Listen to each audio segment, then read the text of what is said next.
Ethan tightened his grip on the wrench as he stared out of the grimy garage window. The sky above Chicago was dark, but not because of clouds. Massive alien ships hovered over the city, their cold, metallic surfaces reflecting what little sunlight managed to peek through.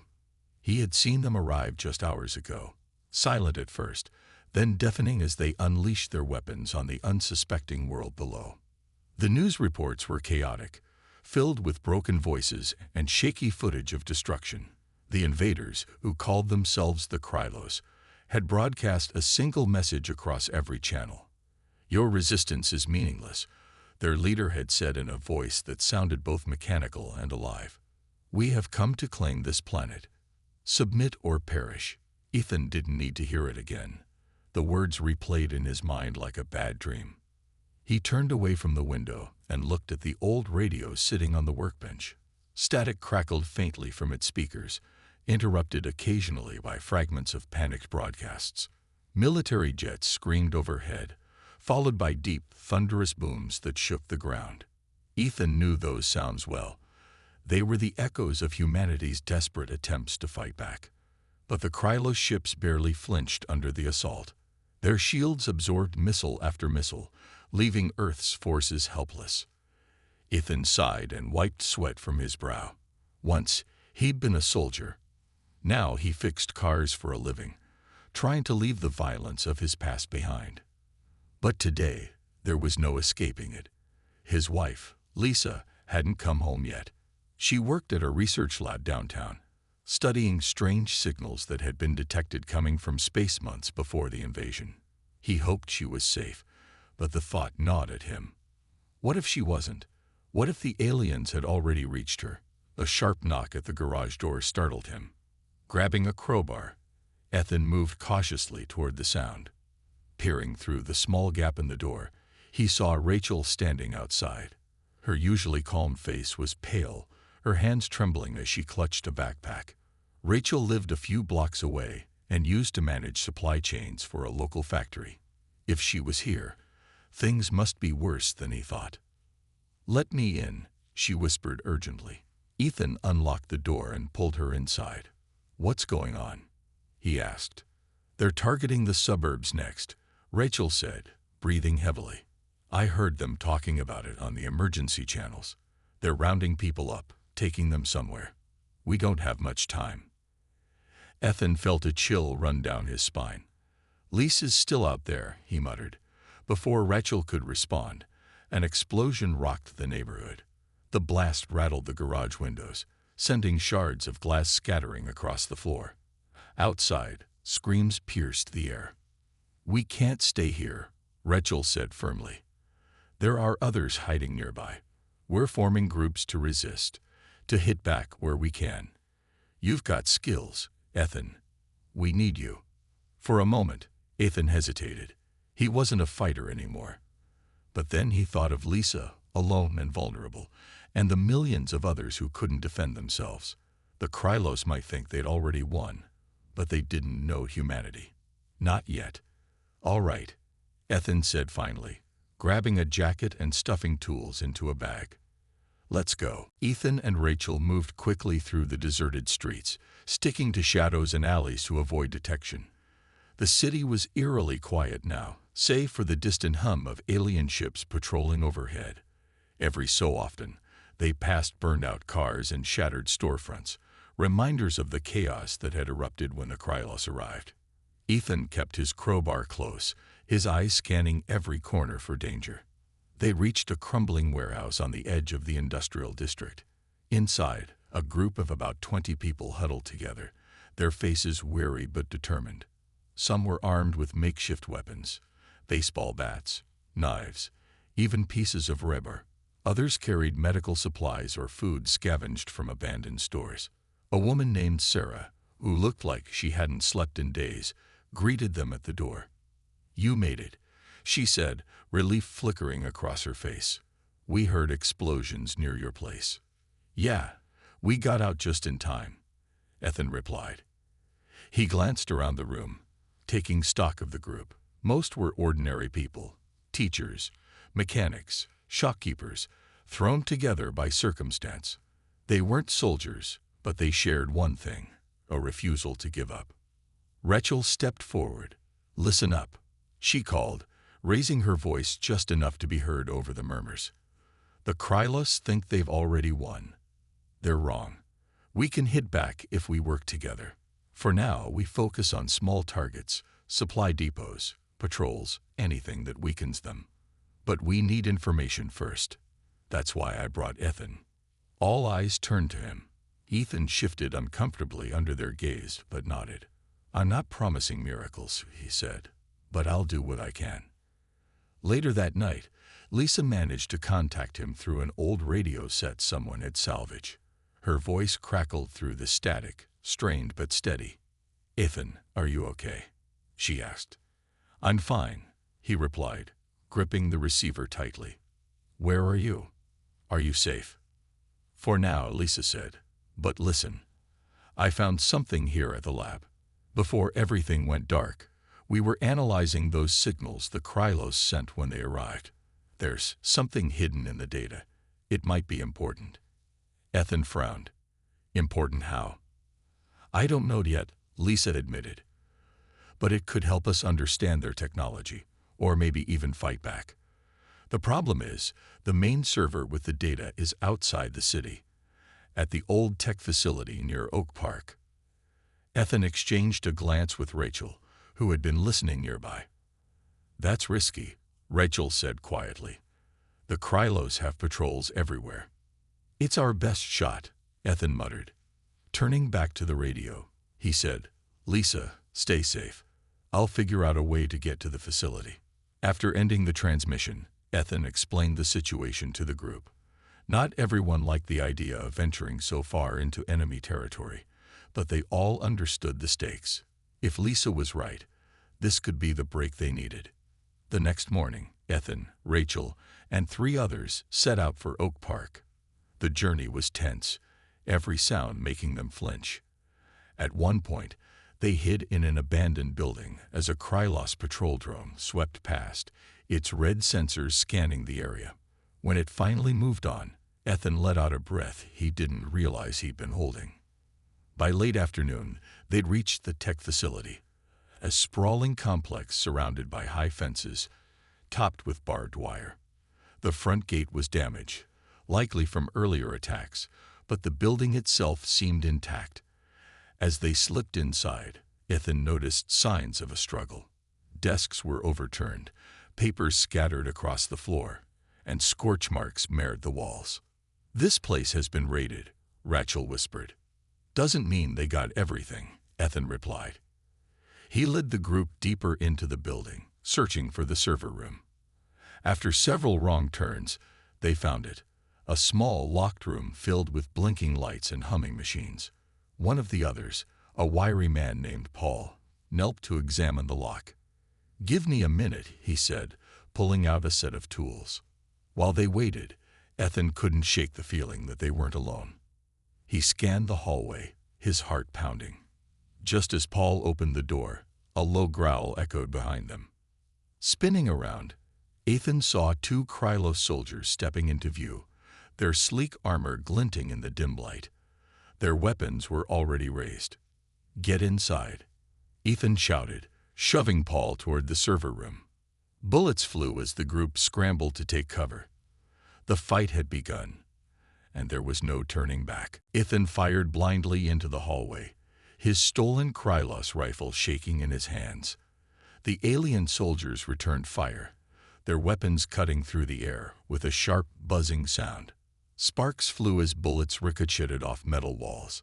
Rachel dragged Paul into the server room, while Ethan and another member of the group, a young woman named Mia, kept the Krylos pinned down. "Hurry up," Ethan shouted over the noise, ducking behind a desk as energy blasts scorched the wall above him. Inside the server room, Paul worked frantically to extract the data Lisa had mentioned.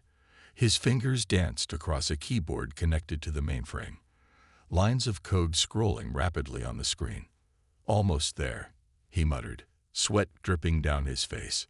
Mia tossed a makeshift explosive, a pipe bomb cobbled together from scavenged parts, into the hallway. The blast shook the building, momentarily stunning the Krylos soldiers. Ethan seized the opportunity to dive into the server room, slamming the door shut behind him. Rachel shoved a heavy filing cabinet against it for extra security. "They'll break through soon," Maya said, reloading her weapon. Her hands trembled, but her voice stayed steady. "I'm done," Paul exclaimed, pulling a small data drive from the computer. He held it up triumphantly before slipping it into his pocket. "Now what?" "Now we run," Ethan replied grimly. The group moved quickly, retracing their steps through the facility. Behind them, they could hear the Krylos breaking through the barricaded door, their guttural shouts echoing down the corridors. The aliens were relentless, their glowing eyes scanning every corner as they pursued the humans. Ethan led the way, choosing narrow passages and service tunnels to slow the Krylos down. At one point, they encountered Caleb, a rogue scientist who had been hiding in the facility since the invasion began. Thin and disheveled, Caleb looked like he hadn't slept in days, but his sharp eyes lit up when he saw the group. "You're alive?" Rachel asked, surprised. "Barely," Caleb replied. When Ethan explained what they were doing, Caleb nodded eagerly. "I've been studying their tech too. If you've got something useful, I can help decode it." With no time to argue, Ethan agreed to bring Caleb along. The scientist proved surprisingly agile, keeping pace as they navigated the labyrinthine building. Finally, they reached an emergency exit that opened onto a desolate parking lot. Beyond it lay dense woods, their best chance at escape. But the Krylos were waiting. 3 armored figures emerged from the shadows, blocking their path. Ethan cursed under his breath. There was no way around them. "We'll hold them off," Ethan said, turning to the group. "The rest of you go. Get this data to Lisa." "No way," Rachel snapped. "We stick together." Before anyone could argue further, Caleb stepped forward. "Wait," he said, holding up a small device he'd been carrying. It looked like a modified power cell. "This might buy us some time." He pressed a button on the device, and a loud whining noise filled the air. The Krylos froze, their heads tilting unnaturally as if confused. Seizing the moment, Ethan gestured for the others to move. They sprinted toward the woods, dodging between trees as the aliens recovered and resumed pursuit. Gunfire erupted behind them as Ethan and Mia turned to cover the retreat. Ethan's heart pounded as he fired shot after shot, each one finding its mark. One Krylos soldier fell, then another, but the third kept coming, its movements jerky yet determined. "Go," Ethan yelled at Mia, shoving her forward. She hesitated for a split second, then obeyed, disappearing into the trees. Ethan followed, adrenaline pushing him faster than he thought possible. Branches whipped at his face, and his lungs burned, but he didn't stop until he reached the others, who were huddled in a shallow ditch. Caleb was already working on the data drive, muttering to himself as he analyzed the information. "What did you find?" Rachel asked, glancing nervously over her shoulder. Caleb's expression darkened. "It's worse than we thought. The Krylos aren't just here to conquer. They're harvesting Earth's resources to fuel some kind of war machine, and they're using us as part of the process." Ethan clenched his fists. "Then we stop them, whatever it takes." For the first time since the invasion began, he felt a flicker of hope. They had the data. Now all they needed was a plan, and the courage to see it through. Back at the Resistance hideout, Lisa and Caleb worked side by side, their faces illuminated by the glow of a laptop screen. The data drive Ethan had risked his life to retrieve was plugged into the computer, its contents spilling out in streams of code and fragmented files. Lisa leaned closer, her fingers flying across the keyboard as she tried to make sense of it all. "This is incredible," Caleb murmured, shaking his head. "It's like they left this here on purpose." "What do you mean?" Lisa asked, glancing up briefly. "The patterns. It's almost like a trail. They wanted someone to find it." Caleb frowned, scrolling through lines of information. "But why?" Before Lisa could respond, the screen flickered, and a new set of data appeared. It wasn't just technical schematics or resource maps. It was something deeper. Buried within the code was evidence of a horrifying truth. The Krylos weren't just using brute force to control humanity. They were manipulating emotions, spreading fear, anger, and despair through invisible signals embedded in their broadcasts. These signals were designed to break people down, making them easier to conquer. Lisa felt a chill run down her spine. "That's how they've been winning," she whispered. "They're not just stronger. They're inside our heads." Caleb nodded grimly. "But there's more." He pointed to another section of the code. "See this? It's a frequency, a countermeasure. If we can activate it, we might be able to disrupt their emotional manipulation." "Can we use it?" Lisa asked, hope flickering in her voice. "It's possible," Caleb replied. "But activating it won't be easy. The signal has to come from their central command hub, the one in New York City." Lisa's heart sank. New York was overrun, crawling with Krylos forces. Getting there would be suicide. Still, she couldn't ignore the opportunity. This was humanity's best chance to fight back. When Ethan returned, battered but alive, Lisa explained everything. She showed him the frequency, the plans for the command hub, and the risks involved. For a long moment, Ethan said nothing, his jaw clenched as he processed the weight of what she was asking. "We don't have a choice," Rachel interjected, stepping forward. Her voice was firm, though her hands trembled slightly. "If we don't try, we lose everything."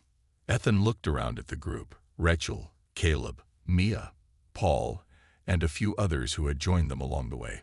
Their faces were tired, bruised, and streaked with dirt, but their eyes burned with determination. They weren't soldiers, not really, but they were willing to fight, willing to die if it meant giving humanity a fighting chance. "All right," Ethan said finally. "We'll do it, but we need a plan." Together, they spent hours poring over maps and blueprints stolen from abandoned buildings. Caleb suggested disguising themselves in scavenged Krylos armor to blend in with the patrols. Mia volunteered to hack into the alien systems once they reached the command hub. Rachel took charge of coordinating supplies and weapons, while Paul helped modify their gear to withstand Krylos technology. As dawn broke, the group prepared to leave. Ethan pulled Lisa aside before they departed. "If something happens to me—" "Don't," Lisa interrupted, her voice soft but firm. "You're coming back. We're going to fix this together." Ethan nodded, forcing a small smile. "Just promise me you'll stay safe." "I will," Lisa said, gripping his hand tightly. "And you'd better keep your end of the deal." The journey to New York was grueling. The city was a shadow of its former self, its towering skyscrapers now jagged ruins under the oppressive presence of the Krylos command hub. The massive structure loomed above them, pulsing faintly with an eerie light. Ethan and his team moved cautiously, their stolen armor helping them slip past smaller patrols. Inside the hub, the air was thick with tension. Alien guards patrolled the halls, their glowing eyes scanning for intruders. Every step felt like walking on thin ice. Finally, they reached the central chamber, a vast room filled with humming machinery and strange, glowing consoles. "This is it," Caleb whispered, pointing to a panel on the far wall. "That's where we need to plug in the device." Mia knelt beside the console, her hands trembling as she connected the modified data drive. "I've got it," she said after a tense moment. "Just give me a minute to upload the frequency." But their luck ran out. A patrol entered the chamber, spotting them immediately. Alarms blared, red lights flashing as the Krylos raised their weapons. "Go," Ethan shouted, pushing Mia toward the exit. He turned to face the aliens, firing wildly to hold them off. Bullets ricocheted off walls, and the sound of energy blasts filled the air. Pain seared through Ethan's shoulder as he took a hit, but he kept moving, refusing to fall. Behind him, the frequency activated. A low hum spread outward, growing louder and stronger. The Krylos froze, their expressions shifting from aggression to confusion. One by one, they stumbled back, disoriented. Ethan collapsed against a wall, blood dripping from his wound. Through the haze of pain, he saw Rachel and Mia dragging him toward the exit. They made it outside just as the first rays of sunlight pierced the horizon, painting the devastated city in golden light. For the first time in weeks, Ethan allowed himself to hope. The hum of the frequency grew louder, spreading through the air like a ripple across water. Ethan could feel it in his chest, a strange vibration that seemed to push away the fear and despair that had clung to him since the invasion began. Around them, the Krylos soldiers staggered, their movements jerky and confused. Some dropped their weapons, clutching their heads as if trying to block out an unbearable noise. Others simply stood frozen, their glowing eyes dimming. Rachel and Mia dragged Ethan toward the exit, his injured shoulder leaving a trail of blood on the cold floor. "Keep moving," Rachel urged, her voice strained but steady. Behind them, the central chamber was chaos. Alarms blaring, lights flashing, and Krylos soldiers collapsing in disarray. The counter-frequency was working, disrupting the emotional manipulation that had kept humanity divided and weak. Outside, the city was waking up. People emerged from hiding, their faces pale but hopeful. For weeks, they had lived under the shadow of fear, their minds clouded by the Krylos broadcasts. Now clarity returned, sharp and sudden. Neighbors who had once turned on each other in panic began helping one another, sharing food and supplies. Resistance cells that had operated in isolation started coordinating, their radios crackling with renewed determination. Ethan's team regrouped in a crumbling subway station, using it as a temporary base. Mia patched up Ethan's wound while Caleb monitored the frequency's effects. "It's spreading faster than I thought," he said, staring at a laptop screen. "The signal is piggybacking on the Krylos' own communication network. It's reaching every corner of the planet." "That's good news, right?"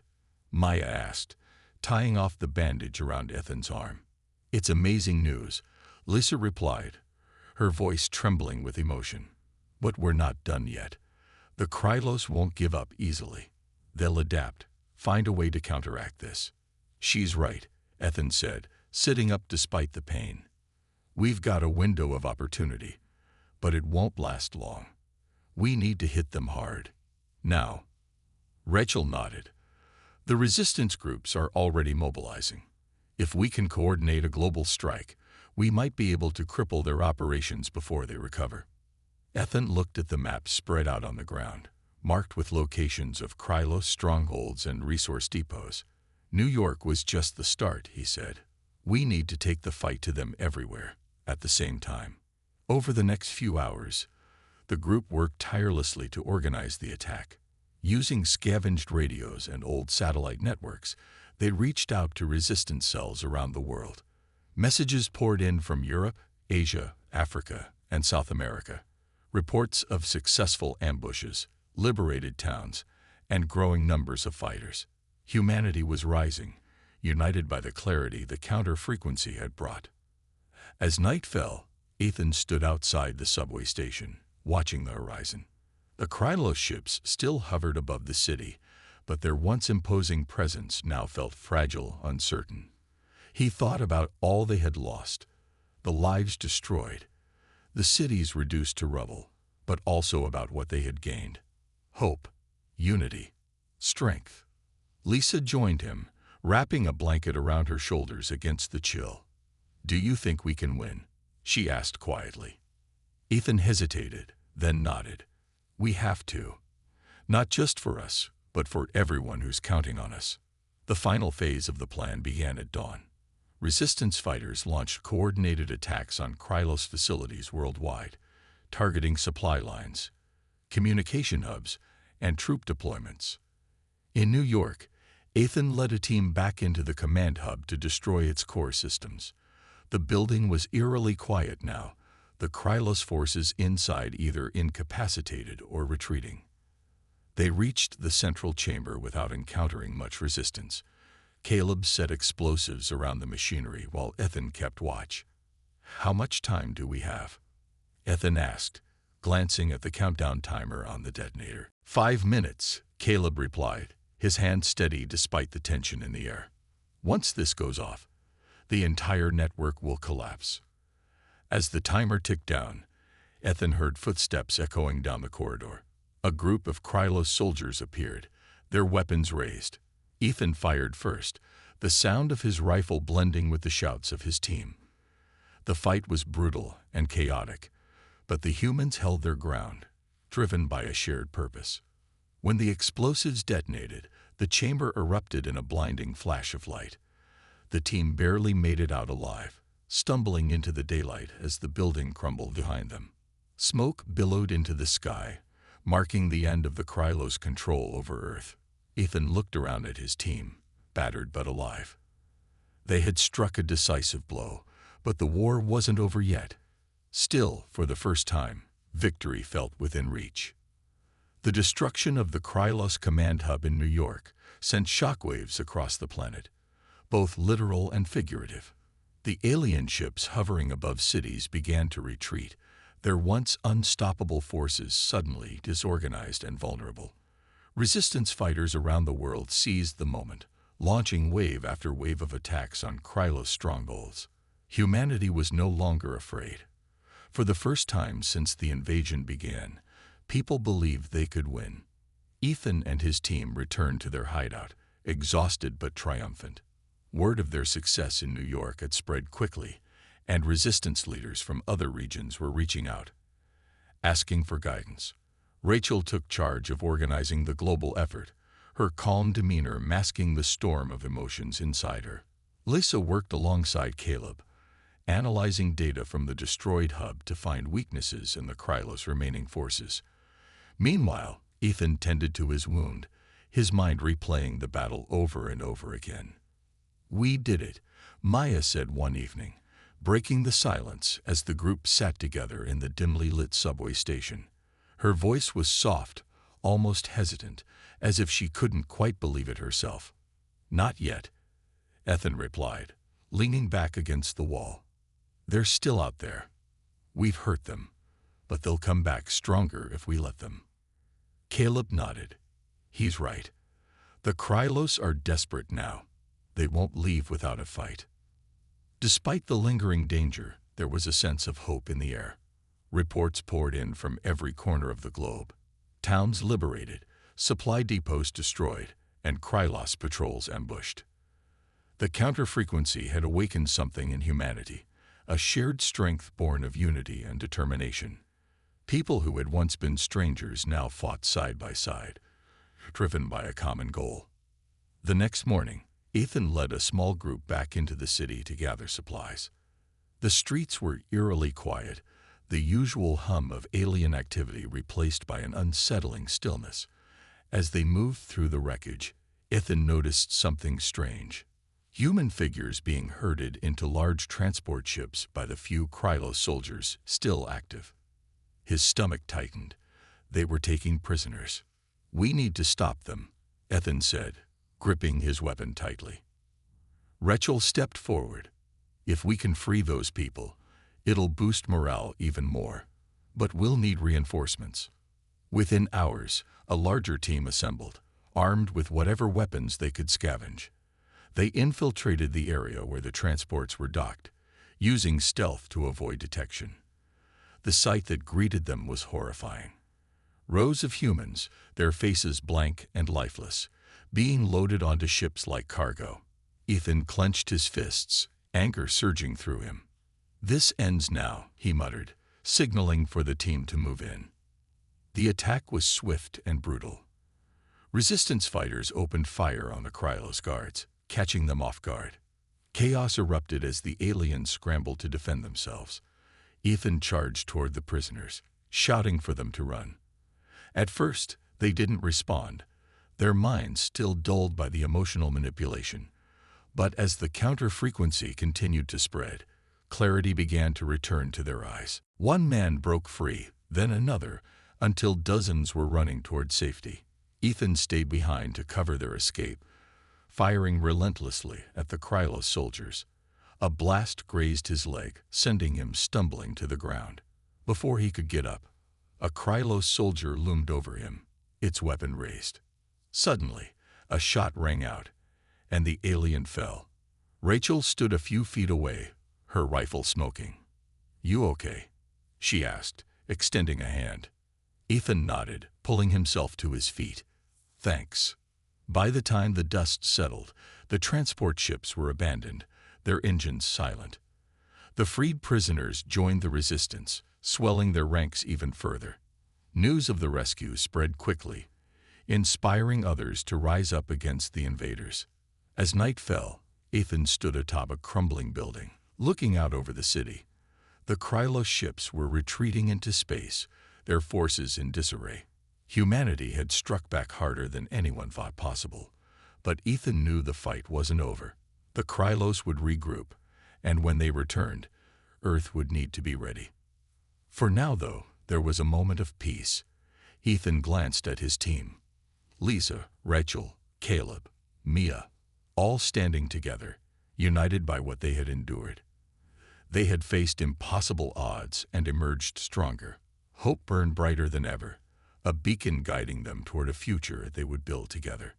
Victory wasn't guaranteed, but for the first time, it felt within reach. The Krylos ships disappeared into the sky, their retreat a mix of defeat and strategic withdrawal.